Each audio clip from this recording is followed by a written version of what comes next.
On parle aussi ce midi des scandales liés à certaines adoptions d'enfants. Dans les années 80, mais cela a sans doute perduré à travers les années, plusieurs adoptions ont été illégales. Les enfants proposés à l'adoption aux parents belges avaient en fait été arrachés à leur famille d'origine. Certains n'ont découvert qu'il y a peu la vérité. Une proposition de résolution est à l'étude pour que ces adultes obtiennent le statut de victime. Arnaud Gabriel, Philippe Godin. En Belgique, elle s'appelle Colline, mais son prénom de naissance est Mariella. Cette jeune femme est née en 1987 au Guatemala. Rapidement, sans le savoir, sa vie bascule. Ce n'est qu'à 32 ans que la vérité éclate. Lorsque je suis née, j'étais hospitalisée. Puis le motif qui a été invoqué à ma mère, c'est que j'avais été transférée pour être placée en néonatologie. Et en fait, je ne suis jamais arrivée dans cette néonatologie et j'ai été directement kidnappée, puis séquestrée pendant 11 mois et puis j'ai été vendue en fait sous le couvert d'une adoption internationale. Philippe, mais il préfère qu'on l'appelle Pradip.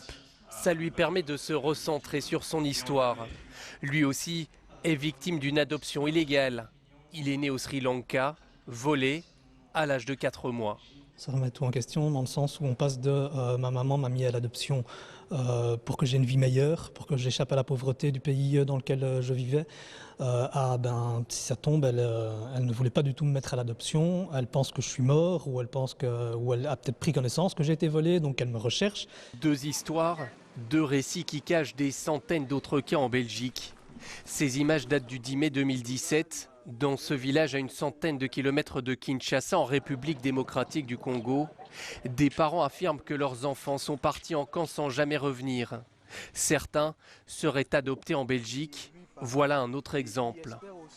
Une proposition de résolution est aujourd'hui déposée. L'objectif, que la Belgique reconnaisse ces adoptions illégales et confère un statut de victime aux personnes concernées. Il y a toutes les tracasseries administratives. Quand vous n'avez pas d'acte de naissance, par exemple, vous ne pouvez pas, comme Colline Fanon, voyager aux États-Unis alors que son père vit à Los Angeles. Il ne peut pas aller aux États-Unis. Vous ne pouvez pas vous inscrire sans acte de naissance à certaines écoles. Il y a plein de tracasseries dans la vie de tous les jours de ces victimes qu'il faut évidemment combler aujourd'hui. Une vaste enquête pour faire un état des lieux précis et déterminer l'ampleur de ces adoptions illégales pourrait être mise en place en Belgique dans les prochains mois.